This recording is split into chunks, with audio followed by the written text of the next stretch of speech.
Hi, I'm Jennifer Potter, Executive Director of Be Well Texas. Too many people are struggling alone these days, and alcohol and drug deaths are increasing. We started Be Well Texas to offer high-quality, science-based addiction treatment and recovery services anywhere, even at home. We provide compassionate, caring support virtually or in person. In many cases, there is no cost for treatment if you don't have insurance. Really. Welcome to Be Well Texas. We're glad you're here. I want to talk about something that's been really exciting around here, and that is our partnership with our friends at Ford. Ford Motor Company and your North Texas Ford, or your Texas Ford dealers have announced an expanded sponsorship of the UIL State Championships, solidifying Ford as the official automotive sponsor of the UIL. As part of the new commitment, Ford will now support all UIL extracurricular activities, including athletic, academic, and music state championship competitions. In addition to the sponsorship, Ford is celebrating the 20th anniversary of the prestigious Built Ford Tough Player of the Week Award and Player of the Year Award. This campaign has become one of the most celebrated in Texas high school sports, recognizing standout athletes, student athletes, for their on-field performance, leadership, and commitment to excellence. Ford will honor some of the most decorated players who have received the award over the years, with a special focus being on their achievements both in high school and beyond. Guys like Jalen Hurts, Patrick Mahomes, Kyler Murray, all former Built Ford Tough Players of the Year, and we're partnering with them to amplify that. Dave Campbell's Texas Football, we're going to be amplifying the celebration through our partnership through all of our different platforms, so Texan Live, as well as here on this program and over the course of our social media as well, and TexasFootball.com. We're really, really excited to be partnering with Ford to help celebrate all of the things in Texas high school sports across the landscape. So more to come on that. There's more information on TexasFootball.com, but we're so thrilled to announce that partnership in Texas and the Texas Ford Dealers' expanded partnership as the official automotive sponsor of or partner of the UIL State Championships. We certainly are very, very excited about the future there.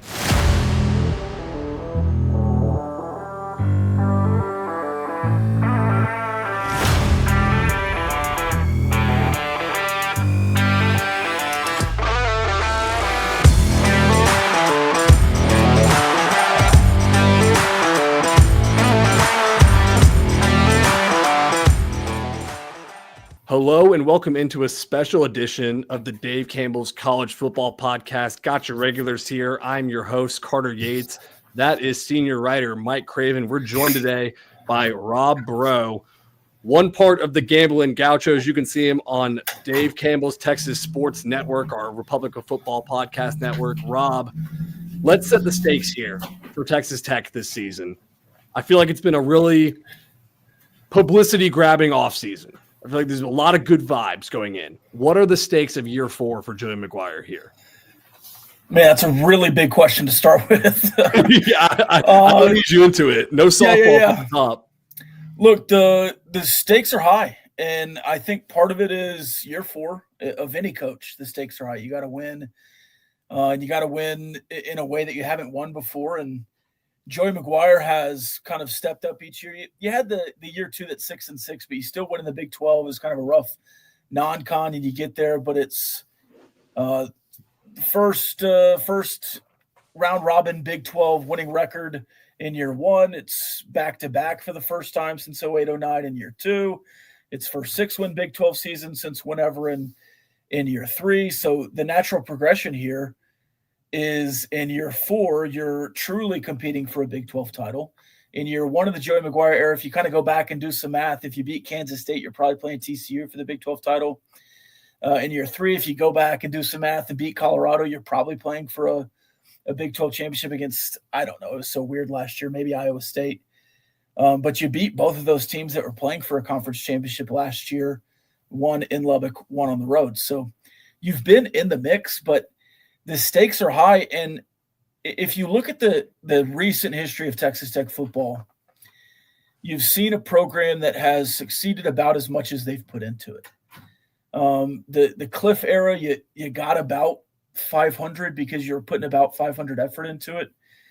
But in the last 6 years, through the end of Cliff, through Matt Wells, and now into Joey, you have premier GM, premier facilities, premier recruiting budgets, premier social media staff, any kind of aspect, and now you potentially have a premier roster.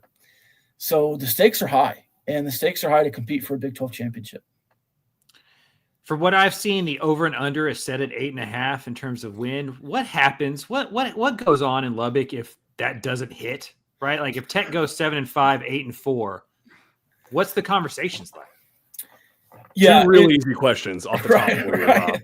Yeah, obviously the conversations are rough, and I think in Lubbock they kind of always are. If you're struggling, look at the Tech baseball program, right? You go to Omaha 4 times, it's the same head coach, but you miss the tournament twice, and it's kind of getting all right. We need to move on from somebody. You got a new pitching coach. Let's make some moves. So, 2 new coordinators, I think, is probably underrated by most fans because the head coach is back and the transfer portal class is what it is and what it was. But I think it depends how you go 7-5 or 8-4 if that happens. Like, if it's 8-4 and you lose to the top 4 teams in the Big 12 by 1 point apiece, like that's one conversation.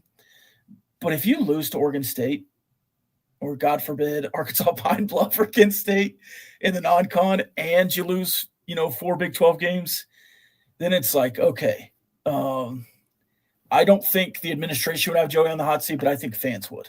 Yeah, if you go 7-5, 8-4. When I think of Texas Tech's offseason in terms of coaching acquisitions, you think of defensive coordinator Sheil Wood from Houston, Texas State offensive coordinator Mac Leftwich, and then retaining James Blanchard as the general manager because Notre Dame wanted him bad. When you think of all 3 of those moves or acquisitions, attainments, what will in the future be like that was the biggest one, do you think? Yeah, long-term, based on I think long-term James Blanchard is probably the right answer here. Short-term, I hope it's Sheil Wood. Okay. Because you haven't had a defensive coordinator really turned around this defense long-term. You had Keith Patterson kind of game by game show some consistency, but not through a season. Because you'd hold somebody to 24 and then Texas would score 70. Or you'd hold somebody to 17 and then Oklahoma would score 103, whatever it was. So to have some consistency on the defensive coordinator position, especially a guy like Sheil Wood, who, if you think about every Texas Tech defense for the last 20 years, it's been susceptible to big plays. And that's what Sheil Wood's limits. Mm-hmm. If you could just limit the big play and get 3 years out of Sheil Wood, I think that's an incredible hire. Now, he's been a guy who's kind of moved around, but I think short-term, Sheil Wood, I think, is the most important hire. But the retainment of James Blanchard, especially if it turns into a decade of him and Joey working together, I think that's probably the right answer there. Because, that's huge. Yeah. Speaking of kind of general manager and personnel, does it worry you that they needed to be so transfer portal heavy going into year 4? Or is that we have resources we've never had before, and so we can go get talent that we couldn't have gotten 3 years ago to develop? Yeah, I think if you just went and got the normal amount of transfer portal guys, 5 to 10 maybe, I think this roster would be competitive in the Big 12. I don't think you necessarily had to go out and get this many guys. But I think it was a whirlwind, just accumulation of the COVID roster guys were finally running out. And you had 16 super seniors a couple of years ago or something crazy. And then that kind of threw off your roster. There were some injuries last year that kind of threw you off. And I think it is just, hey, it's the final year before revenue sharing. We can do this. Why wouldn't we? Mm-hmm. So I don't necessarily think you had as many holes as you replaced. You certainly culled the roster at corner. You certainly got a safety in. You certainly added 3 offensive linemen, and then the defensive line is brand new. So I think it was, hey, we have some holes. We could find a couple of guys in the portal and be competitive, or because we can, and it's the last opportunity we truly can, depending on the House settlement and all this. If we want to spend $30 million, like, or whatever the number is, 40, I've seen 55, 40, 30, 25, whatever it is. Let's try. I mean, why not? Let's, instead of just trying to compete to be in the Big 12 championships, let's compete to be in the playoff. Let's compete to try and win a national championship. And I don't know that this roster can do that, but they certainly took a swing at it. Mm-hmm. And that's kind of why I want to start on the defensive side when we talk about on the field breakdown, because Shield Woods, you've said, you know, that short term is probably the biggest impact hire. And then that transfer portal piece, a bunch of those guys are on the defense. It's almost an entirely new personnel group out there. So I know it's off season. A lot of this is played on paper right now, but what's a position group you feel really good about and a position group you've still got some question marks about? The safeties would be the position I still have some questions on. Okay. Chapman Lewis is still injured and not going to return until late in the season. He's going to redshirt and play 4 games at the end like Jacob Rodriguez did a couple years ago. So Brendan Jordan, who played star last year in his freshman season, will move back to strong safety. And then inside linebacker is going to move out to star.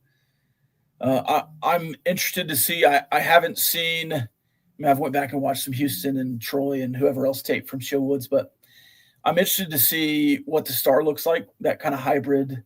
Are you going to have more nickel back with A.J. McCarty? Are you going to have more strong safety, 4-2-5 kind of thing with Mike Dingle? And then Cole Wisniewski, a big piece in this transfer portal, did not play last year and was playing linebacker his first 3 seasons at North Dakota State, and he's moving. Transition to safety in 23 was really good, and then just didn't play last year because he was hurt. So intrigued by the safeties, but I think there's still some holes there. If I was like power ranking them all the way down, the corners would be next because you just have a bunch of new faces there. Mo Horn, really the only returner that might play if you're healthy.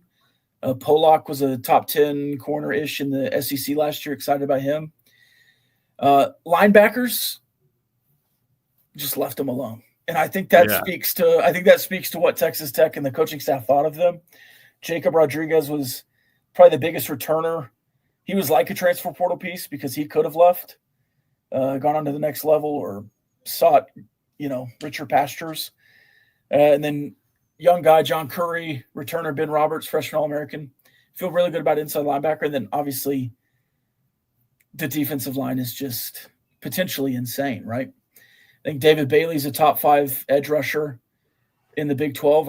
I think Lee Hunter is top 2 and maybe not 2 at defensive tackle in the Big 12. Obviously, Orange and Corleone are very good defensive tackles, but I think Lee Hunter's right up there with him and has been doing it in the Big 12 over at UCF. Mm-hmm. Gil Howard, another ex-linebacker who's now a defensive tackle, like 40 pounds ago, is now a defensive tackle, played well at Northern Illinois last year. All the returners you had that were going to start are now on the 2 deep. And then Romello Height, I'm cautiously optimistic about. I don't think he's one of those guys who's always had potential, right?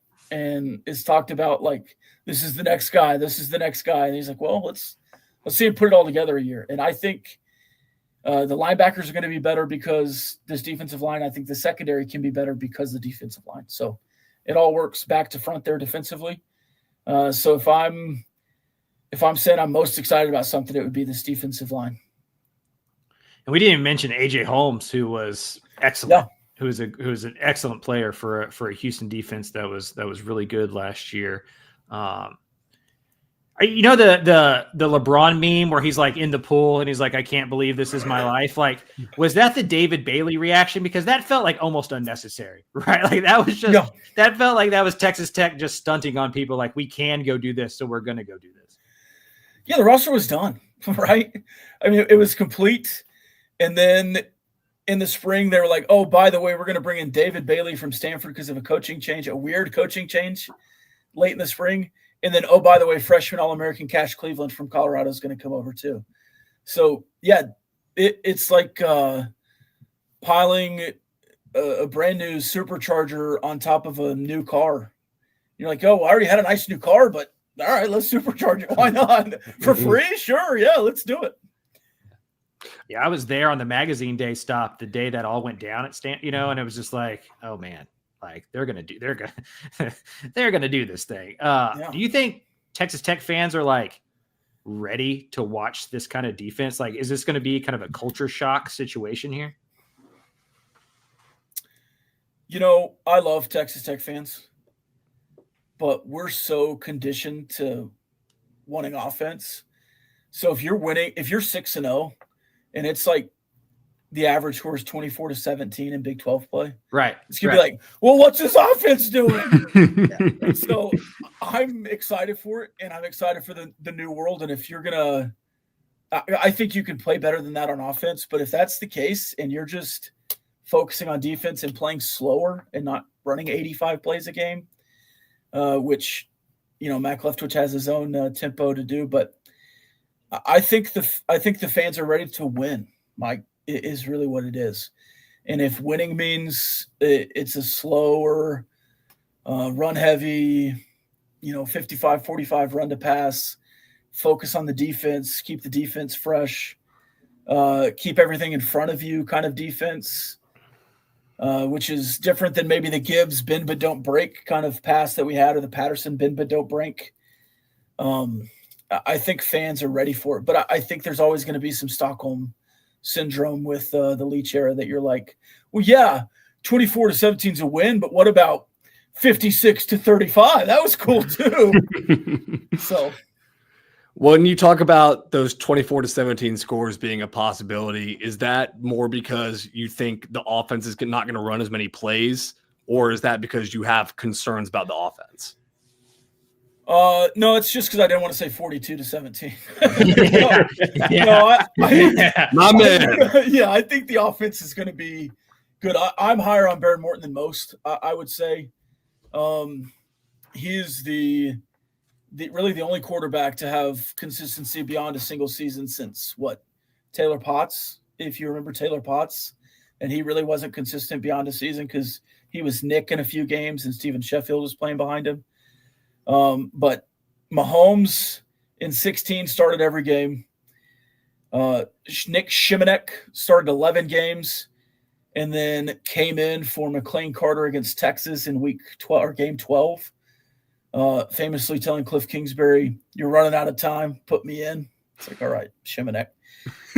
And then 18, 19, 20, 21, 22, 23, you had two quarterbacks at least, and three in most of those seasons start games, not just play, start games.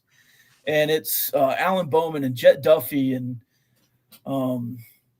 Jackson Tyner starting games, and Vincent Testaverde Jr. coming in for Patrick Mahomes behind Davis Webb, who's the starter that year in 2014. So it's been a long wait to have a quarterback play back-to-back seasons. But last year was the first year since 17 that you had a starter start our 12. And I think he missed a half, but if he can do that again and come back from a healthy shoulder, I think this offense can go as far as Baron Morton can take it. Just to have that Baron Morton conversation, what makes you high on him? Why do you think he can be a quarterback of a Big 12 champion team? He's a winner. He's also the first quarterback with a winning record since I think Taylor Potts again here. Unless you count Baker Mayfield in one season. Yeah. Because technically he had a winning record. He was the only Cliff quarterback with a winning record. So he's won more than anyone else in a decade and a half. And a lot of that is the team around him. A lot of that is the consistency of coaching and everything else we've talked about. But even with an injured shoulder, he just makes good decisions and is reliant on the stars around him. He's not a guy out there. He can be a gunslinger. We saw that in his very first start in Stillwater. But he's a guy who understands the offense and understands this guy can make a play if I get him the ball.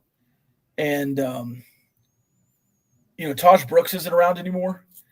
But I do think this running back room kind of money ball in the aggregate can replace a lot of the production. It's going to take all three of them, obviously. But I think just Baron Morton is a smart, winning football player that can A, make good decisions, and B, make all the throws, especially if that shoulder is truly recovered after off-season surgery.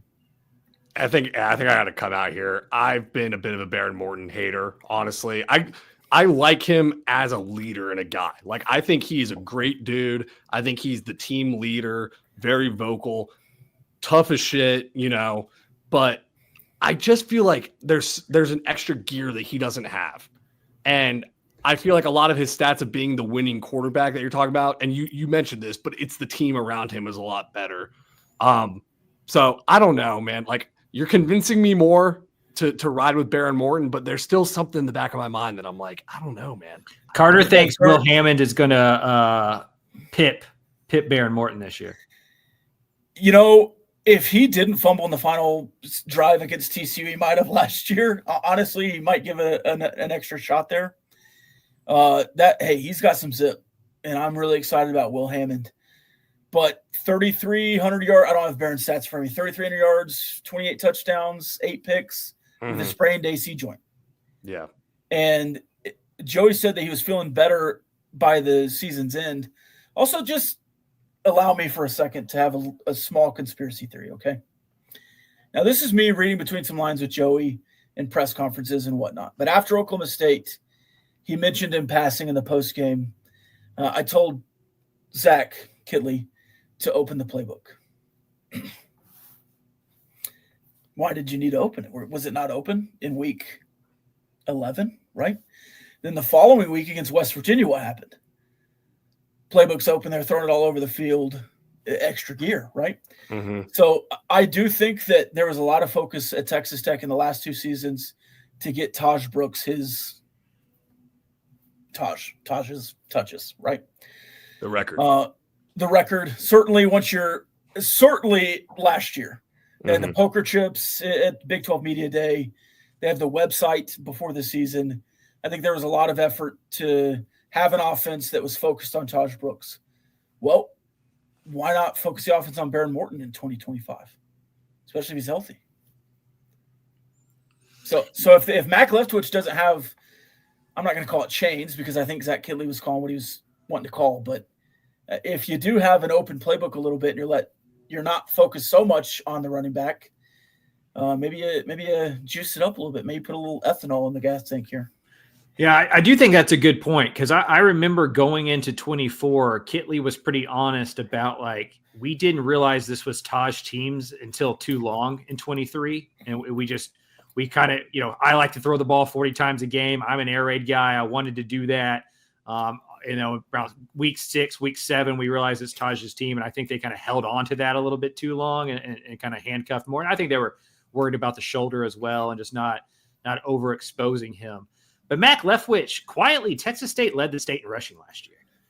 They will run the ball. They do it out of tempo. They run a lot of plays, but they like to run the football.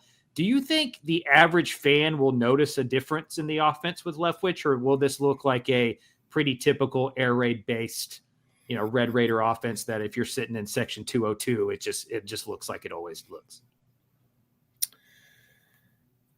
Yeah, the average fan it's not going to change much. I think Mac Leftwich kind of does what Joey Maguire wanted Zach Kittley to do, especially last year.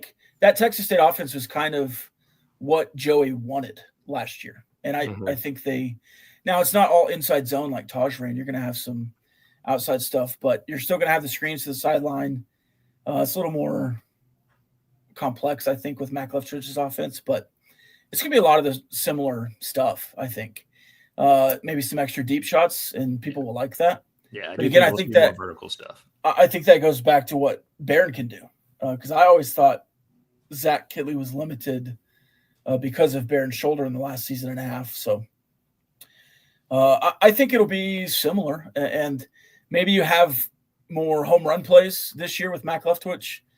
I've likened Taj Brooks to like a Tony Gwynn. He's going to hit a ton of singles, a couple of doubles, and hit for 375 average.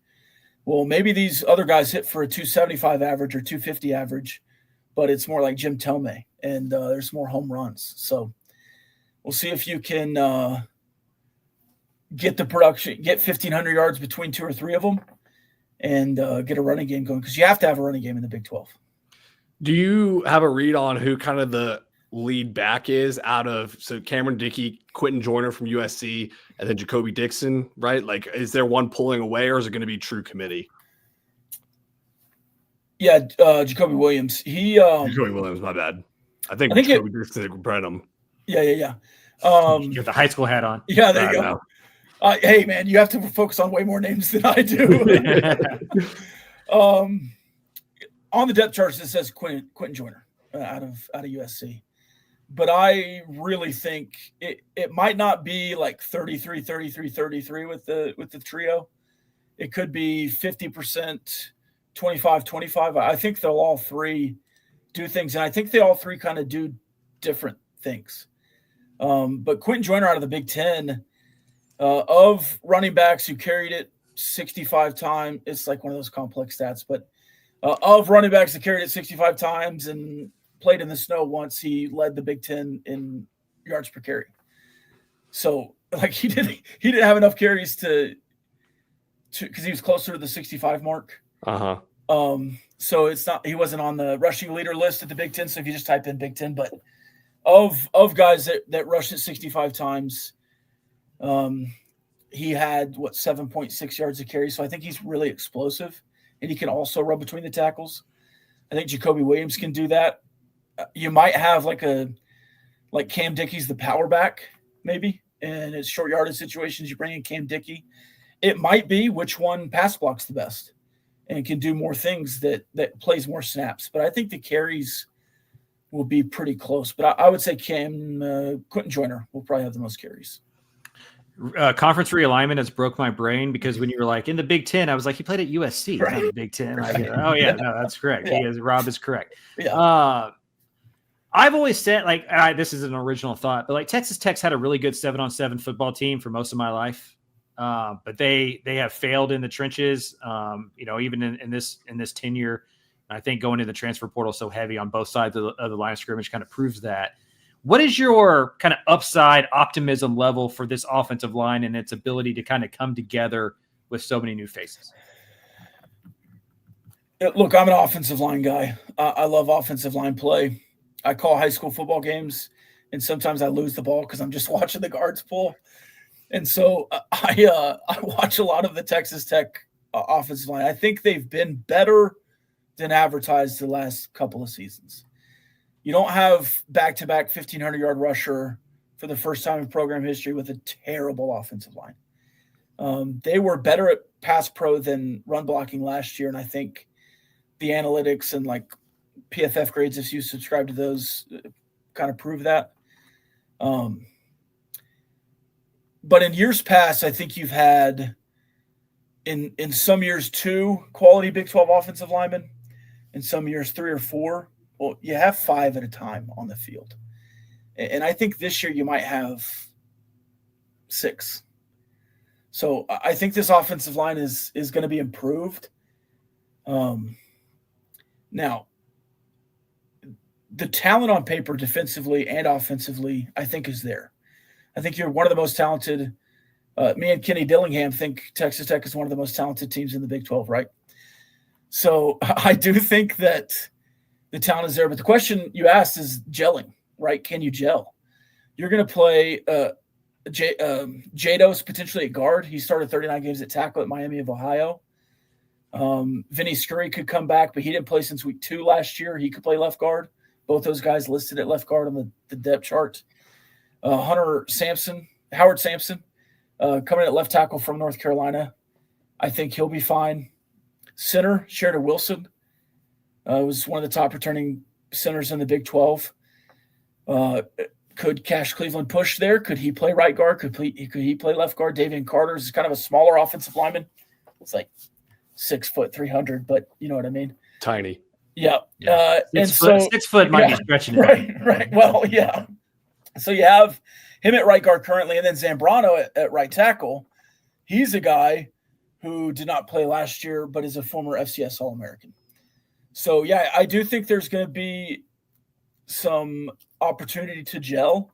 But you look at the schedule, and you have 2 games to gel, right? Kent State and Arkansas Pine Bluff. And then you play Oregon State at home. So there's going to be 3 weeks to work through some kinks and hopefully not stub your toe like you have in the non-con the last couple of years. Yeah, that last part, Rob, because I was about to say, I hear you. That schedule looks pretty nice, but also we've seen Texas Tech play with their food against Abilene Christian and Wyoming and teams like that. What Sure. is behind that? Like, why do they keep starting so slow? Yeah, okay. So if I was like putting my real Texas Tech Red Raider goggles on and was really trying to be a homer here, I would say a lot of those are individual performances and not indicative of a long-term thing, right? A couple of them on the road against Washington State. You're game planning with Taj Brooks, then he doesn't play, and you didn't really have, because that's Cam Dickey and Jacoby Williams like second game ever. Mm-hmm. You're like, all right, let's throw in the freshman, see what happens. So I think that caused some issues, and that was Barron's probably worst game last year. Was in Washington State. So, and then you look at the ACU game, and that's Keith Patterson, former Tech defensive coordinator, former Tech quarterback starting for him, former Tech wide receiver catching balls all over the place, 2 of them actually, Cleveland and Nehemiah Martinez. The offensive line had a Red Raider. The defense was a couple of Red Raiders. So, like, we always talk about these smaller state schools against the state school. It's like, well, those guys were offended they didn't get offered by the bigger school. They're going out to show them. So I think a lot of that was ACU, but also, it is indicative of something because you started really slow the last couple of years. I don't know why you have. I don't know the issue there, but it has been an issue now. I will say these 3 games are at home, and there's not a lot of X-Red Raiders on Kent State or Arkansas Pine Bluff. And ACU was an FCS playoff team, and I don't know that Kent State would qualify for the UIL playoffs. I mean, they're really bad. So I think that I think them and Coronado could play at the Jones and have a decent matchup. So I think that the non-con is set up really well. You might struggle with Oregon State, but I don't think they're as good as they have been this year either. So there's a real opportunity to be 3-0. And if you combine 3-0 with what you've done in Big 12 play, there's no reason you shouldn't be 8-4 as like a floor. Yeah. My tinfoil hat conspiracy on that, and the same with Jeff Traylor. And I've had these conversations with Maguire and Traylor, and they don't agree with me here. But I do think they were spent so long as high school coaches where like you had 4 games in non-district that didn't matter to like ramp your way up. Week 1 wasn't do or die. And in college football, week 1's the same as week 9, the same as week 7. I mean, the expanded playoff makes that a little bit less true. But I do think some of that plays into a part here. I don't know if we need to talk about the wide receivers a ton. I mean, I think we both agree Coy Aiken's going to be great. I mean, Caleb Douglas, I think, is the most underrated offensive player in the state that nobody talks about, who's going to have an incredible year. But I'd love to talk to you about Micah Hudson and just I can't believe we made it 31 minutes into the podcast. I do want to point out that like we are doing a tech specific podcast. We talked about defense first, and we've gone 30 minutes without talking Micah Hudson. So I do think we've like done our penance before we got to this topic here. What do you think the feeling is on campus, on the roster, behind the scenes, on just kind of welcoming him back and just how that all went down? Do you think there's any issues there, or is that kind of an outside noise, overblown situation? Yeah, fascinating. The true answer is I have no idea, and I don't know that they do, right? That how it's going to work out.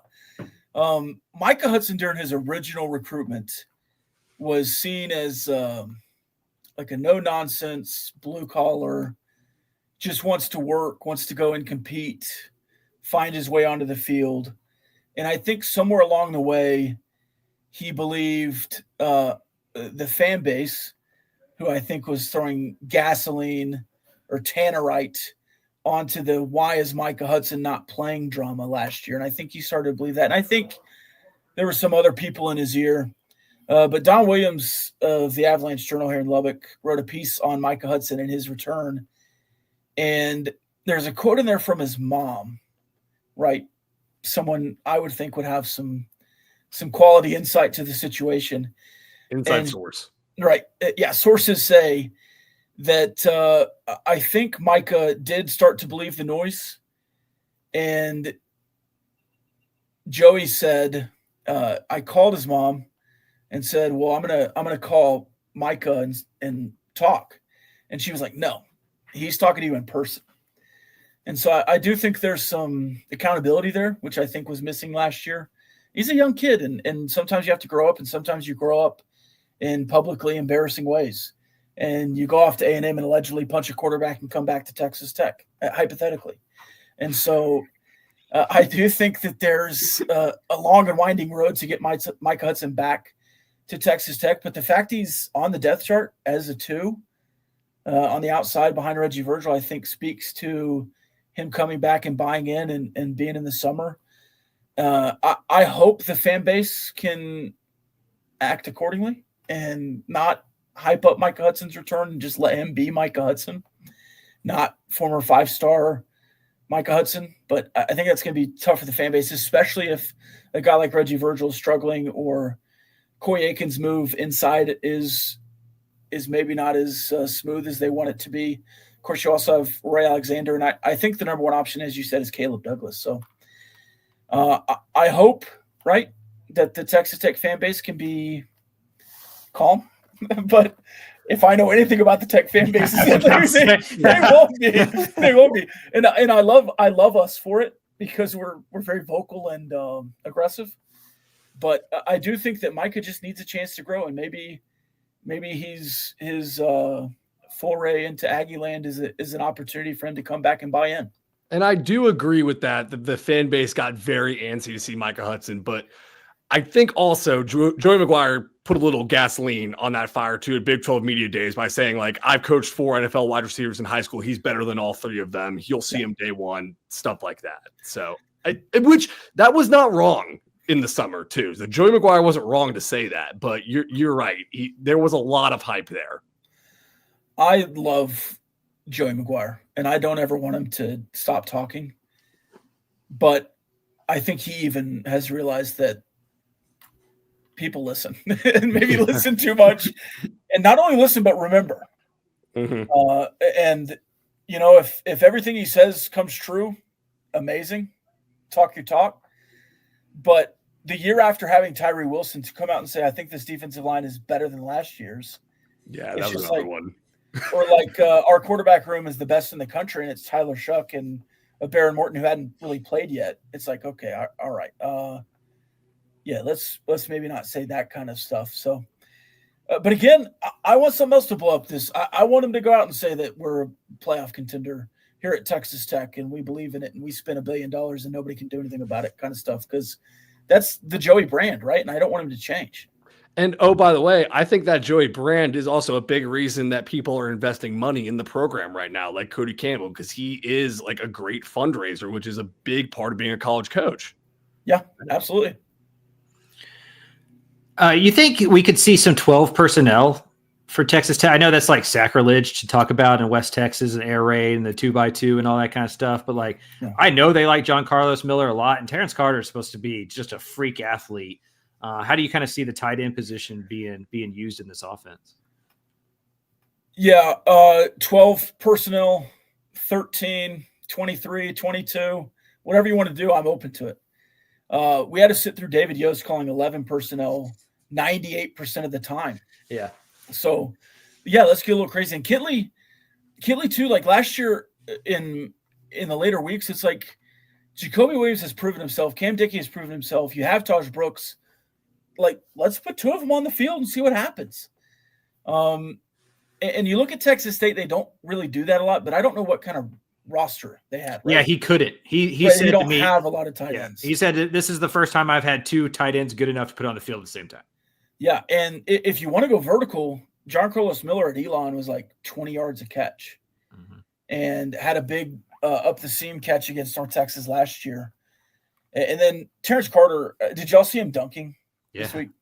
I've not seen that video. Okay, go to, what is it, Carter DeGoat or whatever his Twitter handle is, and he's jumping over people. And there's a still shot on the Tech Football Twitter account, and it's like, oh, he didn't make that dunk.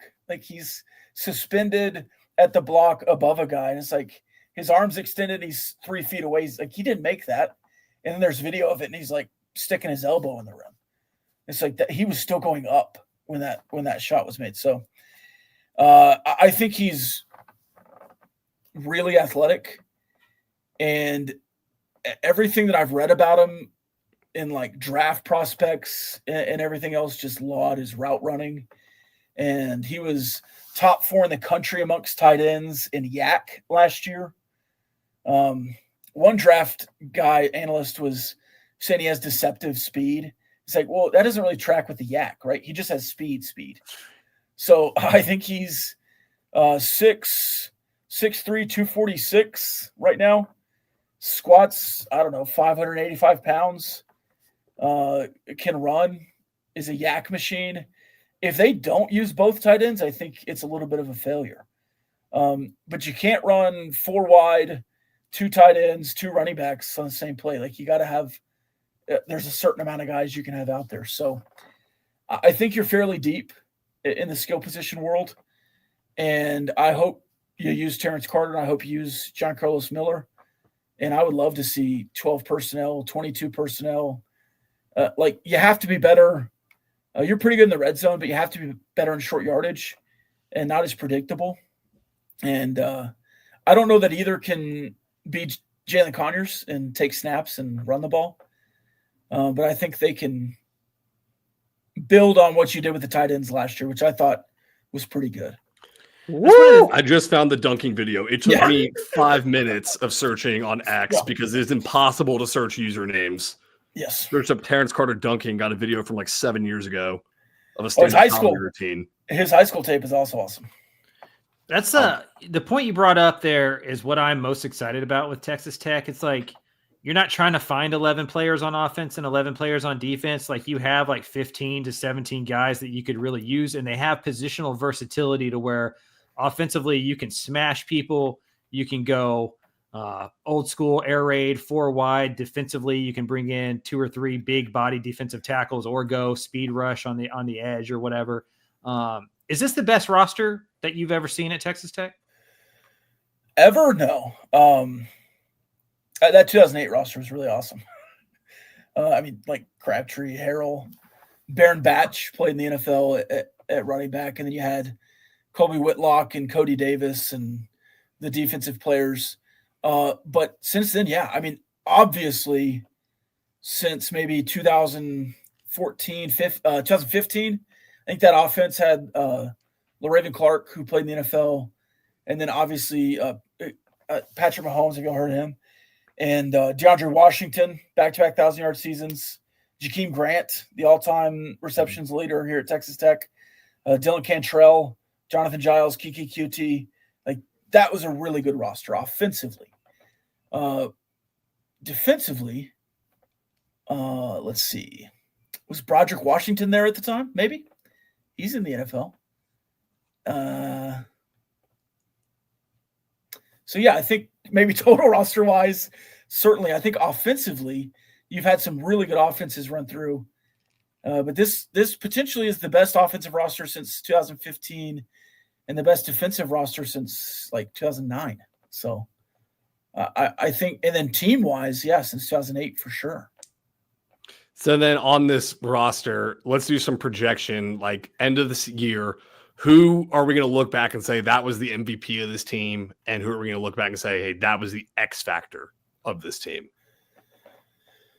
Yeah, Dream World, David Bailey is just the MVP defensively, because that means he gets 12 and a half, I don't know, 15. Let's dream big, 17 sacks. Yeah, let's do 20. How about 20? He just goes full Von Miller, Elvis Dumervil, and gets 1 billion sacks, right? That would be awesome.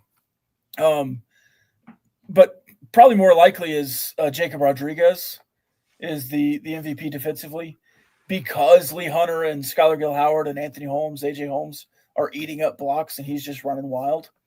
I hope Ben Roberts can get back to his freshman level, because behind Jalen Hutchings and Tony Bradford Jr. 2 years ago, Ben Roberts was running wild. Yeah.